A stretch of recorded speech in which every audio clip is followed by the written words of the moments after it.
Hello guys, it's Washington here. Today I'm gonna present you my Werewolf. Okay, I always loved that movie, An American Werewolf in London, and then I did a werewolf that walks in a full 4 feet in Blender, and I tried to make a system that you can easily use your werewolf to walk. Okay, and then I use some geometry nodes, some things to make the werewolf walk towards a line. I create a basic walking animation and some setups that will help you to easily drag this werewolf in your scene and use it. I'm going to show you how kind of nice is that. So basically that is the werewolf. Okay. Um, it is what you see in your viewport. If you want to remove the fur from the viewport, press it here. If you want to follow the path, turn the armature on and off. You can turn it on and then you will start to see the werewolf moving, right?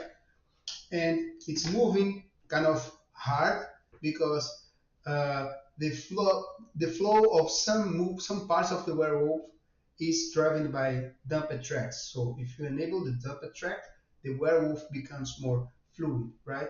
But maybe you want to animate your werewolf by yourself and then you enable the dumped track and maybe enable later and then you have an extra flow for your animation, okay? And follow the path. Right now, we have this is the path, okay? This is the path we have, right? It's the path. It's basic mesh, right? It's basic mesh, an edge, but actually is a geometry node inside, okay? So if you select your body and choose follow the path, you see what's happening. The path automatically converts into a smooth path. Okay, let's say that. So you can still grab your points and move them, right, and adjust it. And depending on how you adjust it, the werewolf animation will start to slide a little bit on the path. And then you have to go here on your timeline, selected your path, that's the animation. You extend it here, right? Or extend it or shorten it. It depends on what you're gonna do with your path to for the walking kind of ground more, right? On the ground. But that's the basic, right? And that's how it is moving towards the the line, okay?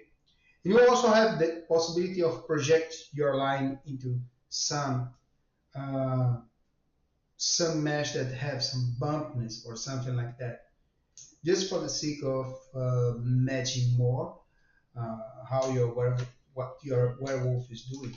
Let me just show you here quickly. I'm gonna drag this landscape and do something like this.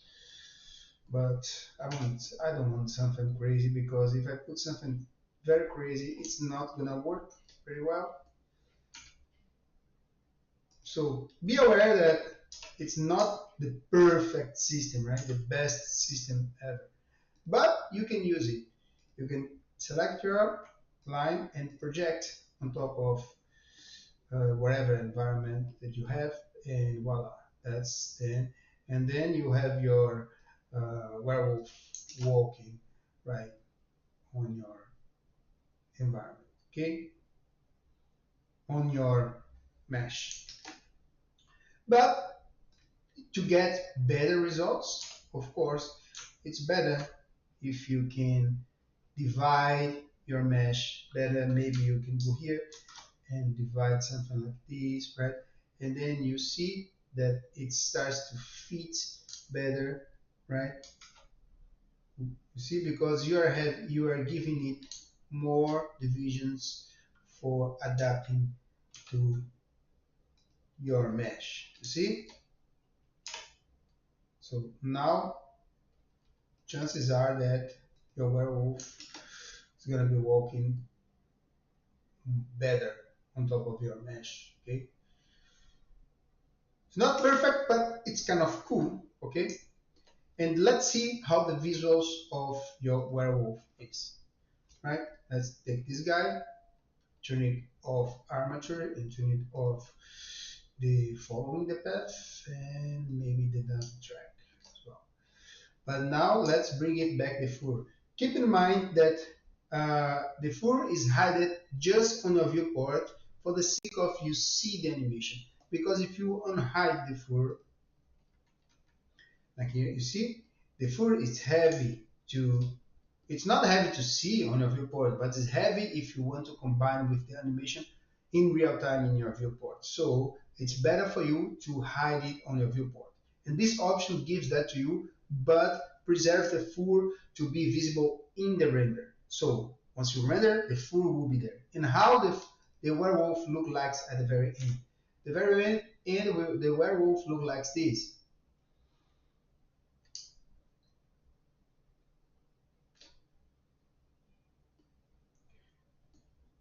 It's a pretty nice looking werewolf. I believe it's pretty cool, beautiful guy, right?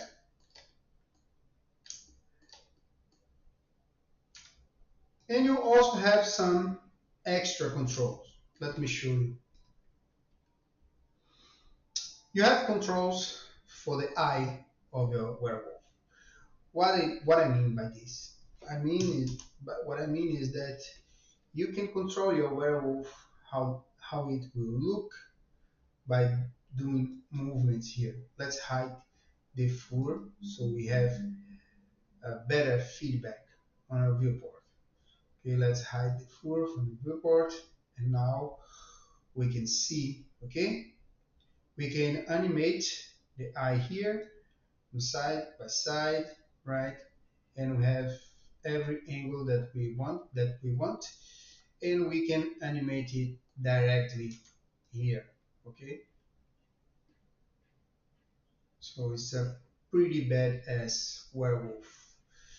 Let's turn the amateur off. So now we have it. Uh, my goodness, this guy can make person be very afraid of. Look at this. Yeah. So yeah, that's my werewolf. I hope you guys like it. This werewolf will be available on my Patreon on the link in the description of the video. Also, I have some tools, geometry nodes tools, available in Gumroad and Blender Market, and also in my Patreon.